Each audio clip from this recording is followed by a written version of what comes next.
I think he may lose in the United States Court of Appeals for the D.C. Circuit, but I think he will probably win in the United States Supreme Court if they grant review, and they should grant review. When you have the president of the United States' people going after his opponent in a political election, it has to be beyond reproach. It has to be without any problem. It has to be the strongest case in history. This doesn't meet that standard. And there you have it. Jonathan Turley weighing in. Sounds like common sense to me, does it not?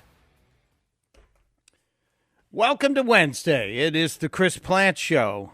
Mike Opelka in for my friend Chris Plante here on the second day of August. I'm sure you were paying attention yesterday, and I'm sure you're paying attention today, so we will address whatever we can as regards the third indictment of Donald John Trump, the 45th president of the United States and current leading candidate for the GOP nomination for the 2024 election. The man who is under attack by the current president in a way we've only seen in third world dictatorships, in Soviet-style governments. It truly is amazing to me. I'm sure you probably feel the same. If you don't, maybe your name is Mike the Lib. We'll find out today.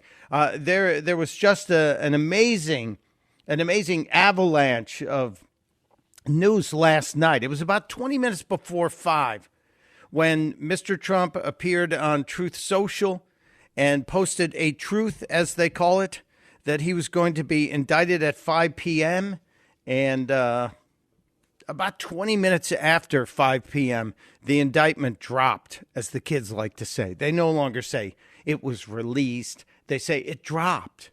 Yeah, so they dropped the indictment.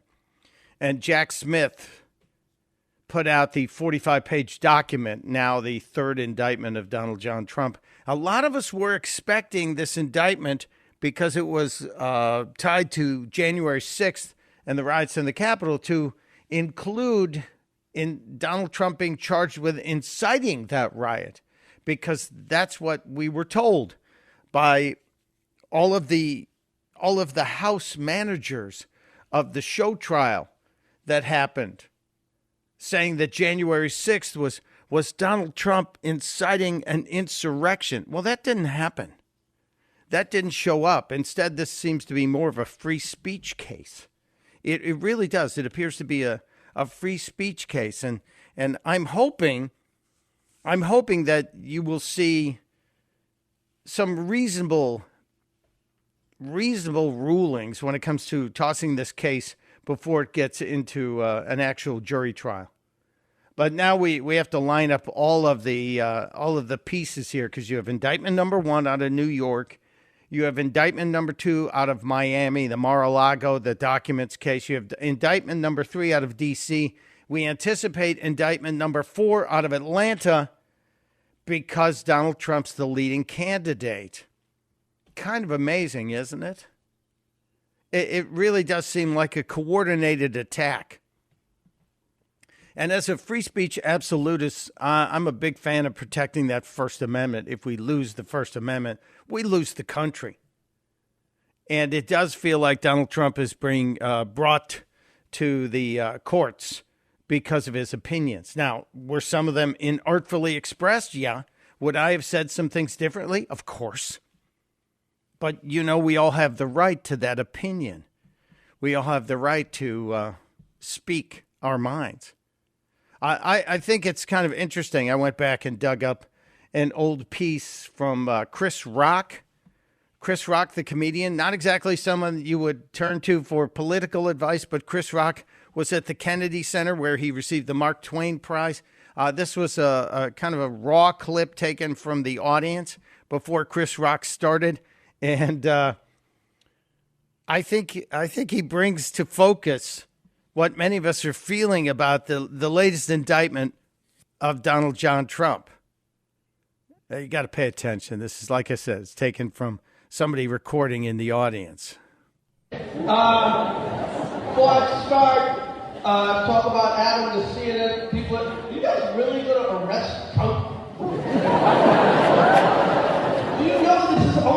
going to make him more popular? It's like arresting Tupac. He's just going to sell more records. Yeah, Chris Rock said, you guys really going to arrest Donald Trump? It's only going to make him more popular. It's like arresting Tupac, and he'll just sell more records. And we've seen that with every passing indictment of Mr. Trump. His popularity, the solid base he has developed, only gets stronger, more fortified. So you have to wonder. You have to wonder what they're thinking. Is it just to tie him up with legal proceedings to prevent him from campaigning? It could be. I looked at some of the statements last night, some of the reactions. Kash Patel, former U.S. attorney, former Donald Trump, well, currently a Donald Trump advisor. I believe they're still close friends. Kash Patel was saying that this case will not come to actually be in a courtroom for at least a year. At least a year. Now, think about that. It's going to take at least a year. We do have Mr. Trump appearing in Washington, D.C. tomorrow at 4:30 for arraignment on this indictment. He'll have to show up. And you wonder if then he'll have to, if he's indicted, which we anticipate he will be indicted in Atlanta, will he then have to show up in Atlanta? The Fulton County Courthouse has already had fortifications put up. They're making this so very dramatic. Taking a page out of Nancy Pelosi's book when she created Fort Pelosi in Washington, D.C. with all the fencing around the Capitol that stayed up for God knows how many months and cost us how many millions. But it's all about the theater for these people. It's all about creating an image. And meanwhile, the charges, which seem to focus on Donald Trump denying the results of the 2020 election, basically saying that Donald Trump was putting out disinformation that was causing people not to believe, that was fostering bad feelings among the American citizens. I wonder if they feel the same about the comments made about Hillary Clinton after she lost to Donald Trump. Was there never consideration for an indictment of Hillary Clinton? Perhaps there should have been. You can run the best campaign. You can even become the nominee. And you can have the election stolen from you. Finally, we will see how illegitimate his victory actually was. There were a bunch of different reasons why the election turned out the way it did. He knows he's an illegitimate president. He knows. He knows. He knows. I can't hear her voice without seeing some sort of witch image. Now, this morning I got up very early and scanned all the reactions to last night and the indictment that came out just after 5 p.m. and noticed the dance that was happening over at MSNBC. Mika and Joe showed up. They had not been in their studio all week. They hadn't been working all week. I think they were laying in wait. They were probably told, probably tipped off by Jack Smith that the indictment was happening Wednesday. So they took a couple of days and they came in today, but they called in every single commentator. This morning, they had everybody. If you weren't called in to be on Morning Joke this morning, you probably should question whether or not you have a future viability on that network, because everybody was there. Even Al Sharpton. You bring in Sharpton, the guy has no credibility in politics, even though he hosts a show called Politics Nation that was once a 5-day-a-week, now relegated to a weekend position because it's a payoff to Sharpton in order to keep him from not bad-mouthing MSNBC. Yeah, that's how that works. He's torn pages out of the Jesse Jackson playbook. He learned very well from Jesse Jackson how you keep the money train rolling. You threaten to speak out against them unless they give you a job, maybe a position on a board or something. But yeah, everybody was in at MSNBC doing the Schadenfreude dance today. And you have to wonder if this is successful against Donald Trump, because the goal is to keep Donald Trump from running again. That is the goal. That is the target. if you get Trump to pull out, do you then go for Ron DeSantis? Is that the next target? Is that really what's supposed to happen next? I wonder. And then I bounced over to CNN, and you've got the similar Schadenfreude party happening over at CNN.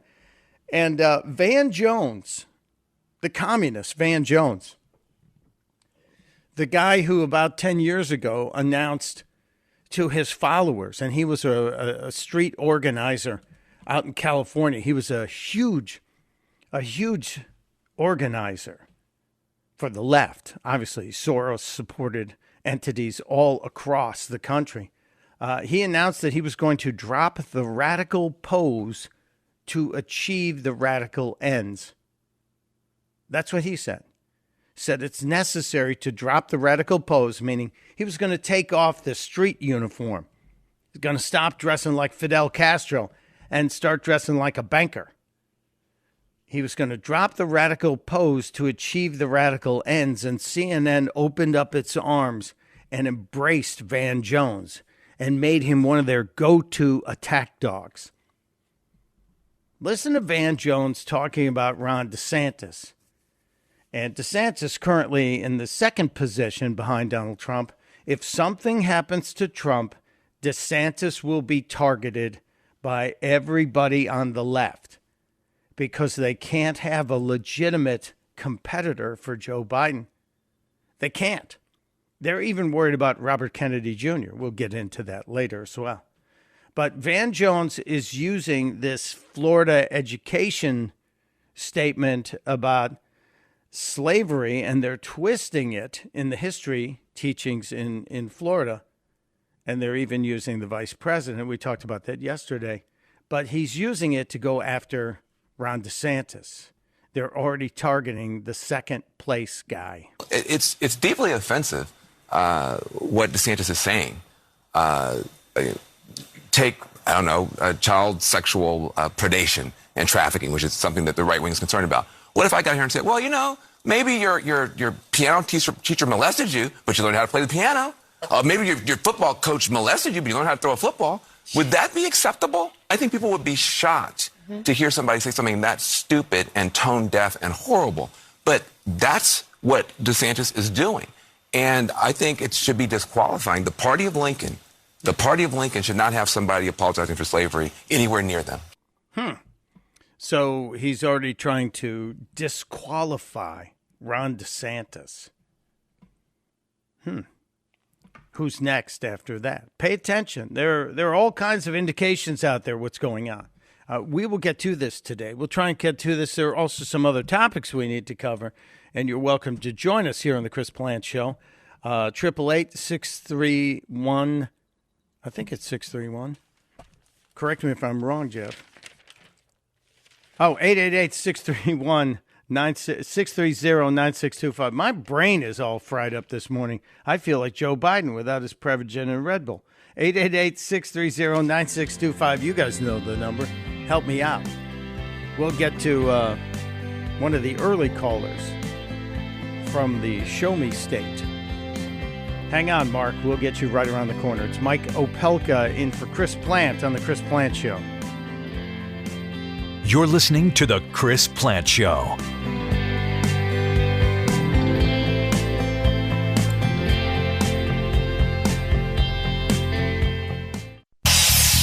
Hey, Chris here with some exciting news. Now you can listen to me live on the WMAL app. Doesn't matter if you're in your car, in the office, on the go. The WMAL app delivers crystal clear around-the-clock news coverage anywhere with cell service or Wi-Fi. So don't miss a second of your favorite shows.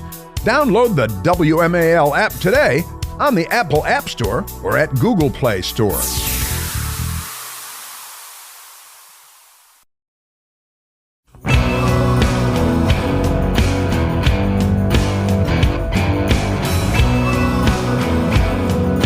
Welcome back to the Chris Plant Show. Mike Opelka, my name, sitting in for my friend Chris Plant this week and thanking you for being here. Wow.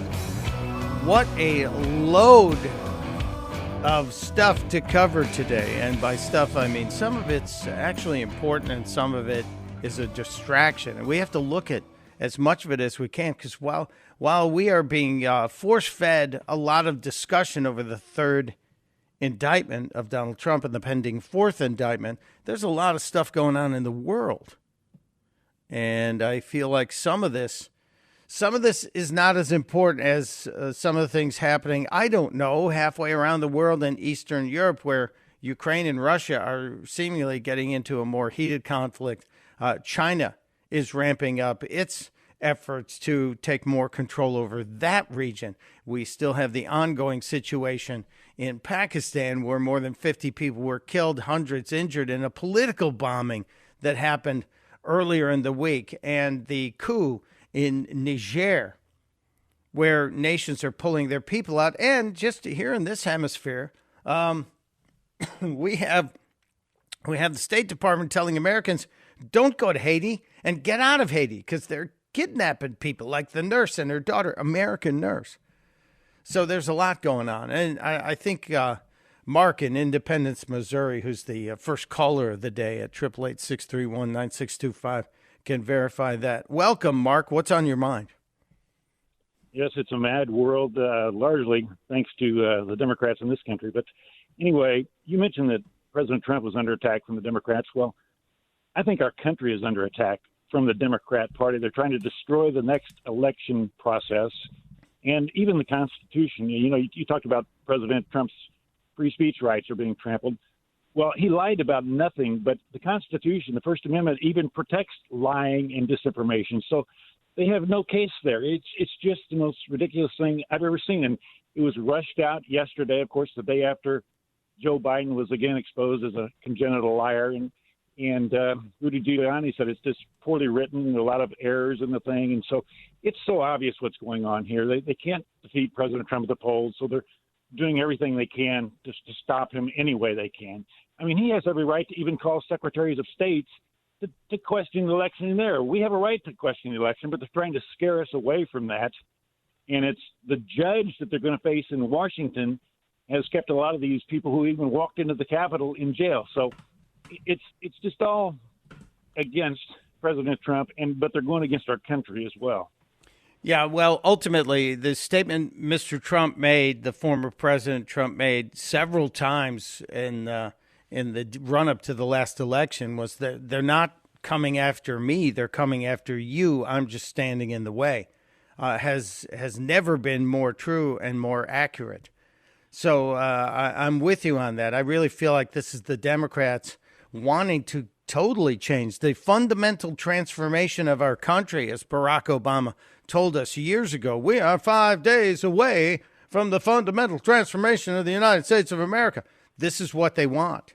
And to call it fascism would be accurate, because no other opinion is allowed.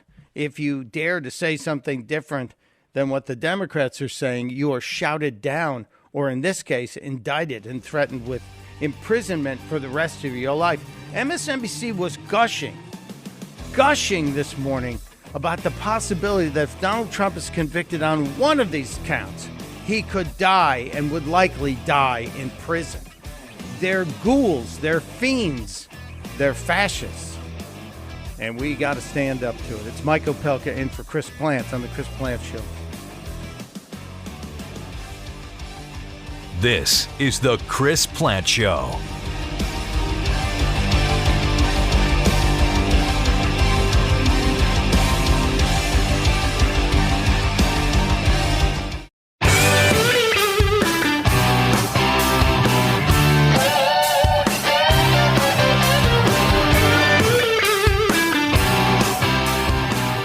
It is the Chris Plante Show on Wednesday, Hump Day.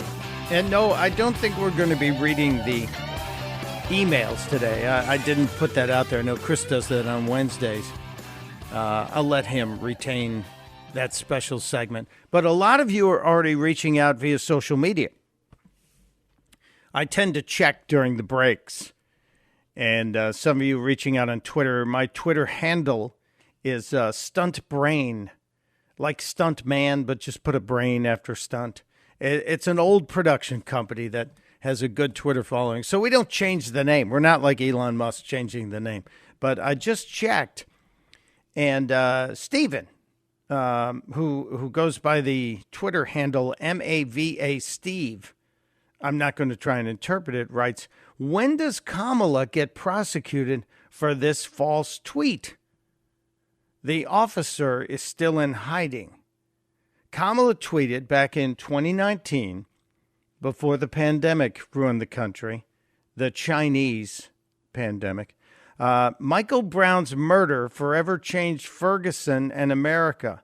His tragic death sparked a desperately needed conversation and a nationwide movement. We must fight for stronger accountability and racial equity in our justice system. Kamala Harris has been inciting violence and violent behavior, in my opinion, with some of her comments for quite some time. She's trying to divide us. She is trying to just take an axe to America and separate us. And I think most of us realize that's not going to work. Most of us realize that we are actually able to have a conversation with one another, to be able to disagree without being disagreeable, unless you're a Democrat on MSNBC or CNN. Then everything has to be, you're wrong, and unless you agree with me, I'm never going to talk to you again. That's not how this country was founded. And that's not what that First Amendment is about. And there's more in that First Amendment as it regards free speech, freedom of religion, freedom to worship, freedom to assemble, freedom to address your government with your complaints. And it feels like this is an attack on the First Amendment. It feels like that to me. It should feel like that to you, I believe. So with that said, we will proceed apace. In case you missed it, Jack Smith. Oh, I have other names for him that I can't say on the radio. Jack Smith appeared yesterday after the 45-page indictment was unsealed. And what's with all this? Can't you just put out the indictment? Do we have to put it out and sealed, and then we have to unseal it? Just post the damn thing. Yesterday, he came out and made a speech, but the strange part of this is, it sure felt like he wasn't as convinced of what he was saying. Listen to the nervousness in Jack Smith's voice. Listen how dry that throat sounds. Today, an indictment was unsealed, charging Donald J. Trump with conspiring to defraud the United States, conspiring to disenfranchise voters, and conspiring and attempting to obstruct an official proceeding.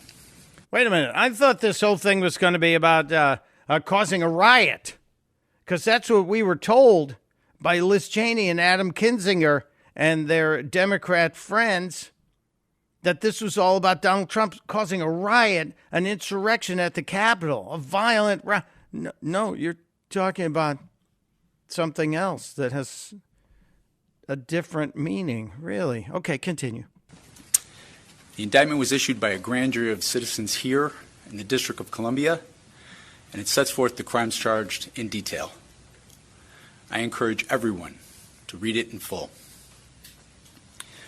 The attack on our nation's capital on January 6, 2021, was an unprecedented assault on the seat of American democracy. As described in the indictment, it was fueled by lies. Lies by the defendant targeted at obstructing a bedrock function of the U.S. government, the nation's process of collecting, counting, and certifying the results of the presidential election. Again, we bring up the question, if this really is about denying the election of 2020, where were the similar charges against the mountain of Democrats who denied the 2016 election, who called that election illegitimate, that president illegitimate? There are myriad montages, one of them 24 minutes long. There is a 24-minute montage currently available on the internets that you can watch that I could just start and go away and come back after a healthy break. I could take a power nap, and you could hear 24 minutes of uninterrupted, not repeated clips of Democrats denying the election of Donald Trump. And yet there was no indictment. There was no gathering up of all of these people and saying, okay, you're going to have to go to prison. You're going to have to absolutely get locked up for this. And a lot of us remember Trump's inauguration. I do. I was there. I attended Donald Trump's inauguration, and I remember some of the violent reaction from the left at that day. So does Mike in Washington, D.C., who called us. Mike, welcome to the Chris Plant Show. You recall Donald Trump's inauguration? I was there on January 16th, and the DNC and members of Congress actually organized those protests. And you can find them on radio, on TV, etc. And then they had the Not My President March, where tens of thousands of people living in D.C. protested and dropped all their signs at the Trump Hotel. Okay? And this is going to be the jury pool?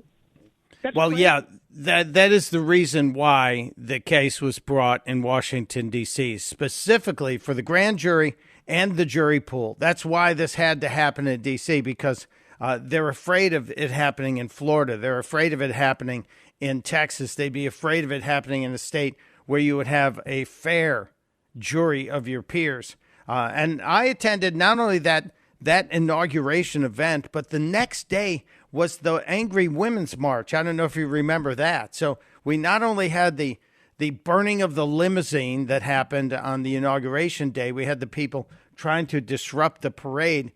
But the very next day, the women's groups who were upset that this was supposed to be Hillary's inauguration, they held one of the biggest, angriest things I've ever attended in that rally. That's the one where Madonna told the people she fantasized about burning down the White House.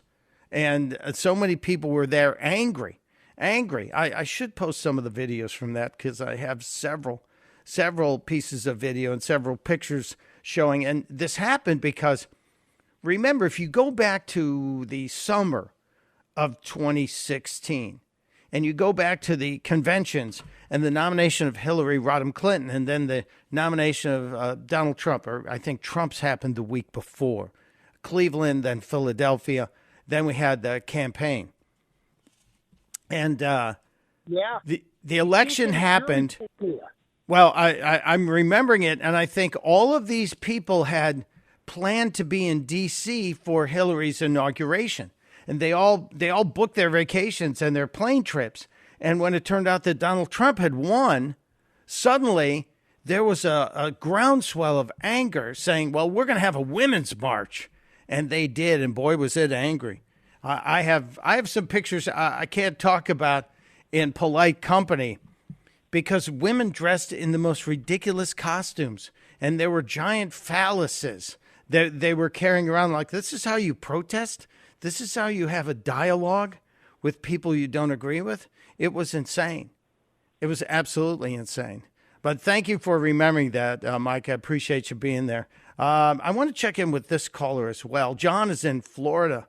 John, you're a lawyer who worked on some January 6th cases. What do you want to share with us? Yeah, well, let me start with the lead first. I sadly come to the conclusion that the Department of Justice is the obstruction of justice. And that's a pretty strong thing to say, and I say it with great sadness coming to that conclusion. But these indictments are obstruction of justice by the Department of Justice to protect Biden and Obama. I mean, you just can't escape it anymore. But yes, I worked as the defense attorney for Zachary Rehl, one of the Proud Boys, and Kelly Meggs, one of the Oath Keepers, and being really deep. And I really expected a stronger indictment or an attempt. I think it's pathetic, and I don't think. Well, like you said, in any other state, it would be thrown out. But we've seen some surveys where it isn't just that the D.C. jury has made up its mind, but they completely did not follow in a test trial the judge's instructions. They clearly just don't care what the law is. They just want to indict. But it looks to me like Jack Smith rushed out an incomplete indictment just to get Devin Archer off the news headlines. And to me, that's obstruction. Jack Smith is guilty of obstruction of justice to protect Joe Biden and, as Don Bendino says, really Obama. Well, yeah, I agree with you on the rushing, and there are a couple of different reasons. I'm going to play a clip that lays out the timeline of not just this indictment, but the two previous indictments that shows a connection to events that appear to be needing to get pushed off the front page. But that's coming up in just a little bit. I need to ask you, John, in the representing of any of the people that you dealt with on January 6th cases, did you deal with this judge that's been appointed to handle this case?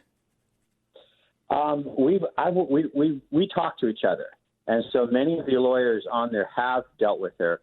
And on this topic, she is very. I don't want to say anything nasty, but she's very unpersuadable. She has made up her mind, and she's like one of the worst on the January 6th cases. Which that in itself is should be disqualifying. If a judge walks into a case, into a trial, and is predisposed to automatically finding one way or another, shouldn't that be an argument to be made to say you need to recuse yourself? Yes, but remember, we keep making all these arguments, and they keep getting shot down. It's not that the lawyers aren't trying; it's that the judges just won't listen. But they have said, first of all, this is a strange case because it would normally just be one case, it would be done, and it would be over.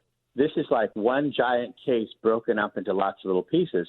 So the judges say something horribly biased in one case and then sit on the next case that's the same thing. And so they have said things that proclaim their bias openly, and yet they refuse to be self-aware, I guess you'd say. Well, it also makes your statement earlier that you feel saddened by what's happened to the Department of Justice. This kind of ties directly into that. The court system now is also reflecting a bias that we have. And in the DOJ's case, it's not about having a predisposed opinion. It's about not pursuing what you normally would pursue, as you should be chasing all of this evidence, all this smoke on all these other cases. No, you're focusing your assets. And yesterday, I think it was Merrick Garland said this is the biggest case ever. This has required the most assets. So he's rationalizing not putting manpower on anything else because he thinks this is so vital. And I maintain the DOJ is big enough to cover a lot of investigations that need to happen. Well, John, go last ahead. Thing, why are they saying anything at all? They should just zip their lips. You know, the fact that they're out there saying these things is a problem. But anyway, I'll let you go. Thank you so much. Thank you, sir. Appreciate the very sober analysis here. I'm going to take one more call here. Al is in Quantico, Virginia. Al, welcome to the Chris Plant Show. I want to talk about Jack Smith and that the blue people, the Trump people, should go on the offense with Jack Smith and investigate him over the last 10 years and everything he's done that has caused his cases to fail, and then bring that up and have him disbarred.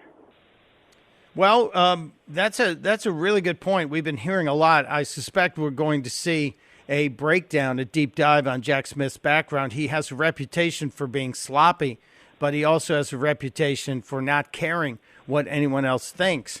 And maybe he gets the mission statement sent to him, the objective sent to him. It's the old Soviet Union. Show me the man and I'll find the crime. Jack Smith apparently has subscribed to that thinking. And here we are, third indictment, possible fourth on the way, an arraignment happening tomorrow. It is maddening. At the minimum, it's maddening. Thank you for being there, Al. It's Mike Opelka in for Chris Plant. We have so much more to get to. And as I said, the timeline of all of these indictments, it seems to be curiously connected to other things that should be focusing the DOJ elsewhere. But you knew that, didn't you? As I said, it's the Chris Plant Show. My name is Mike Opelka. There's only one Chris Plant. The Chris Plant Show.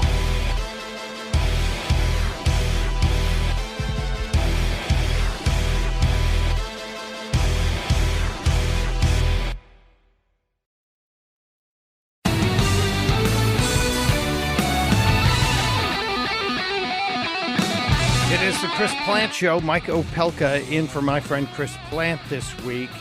Yeah, we are going to continue covering the latest, some of the nuances on this third indictment. There's other stuff going on out there.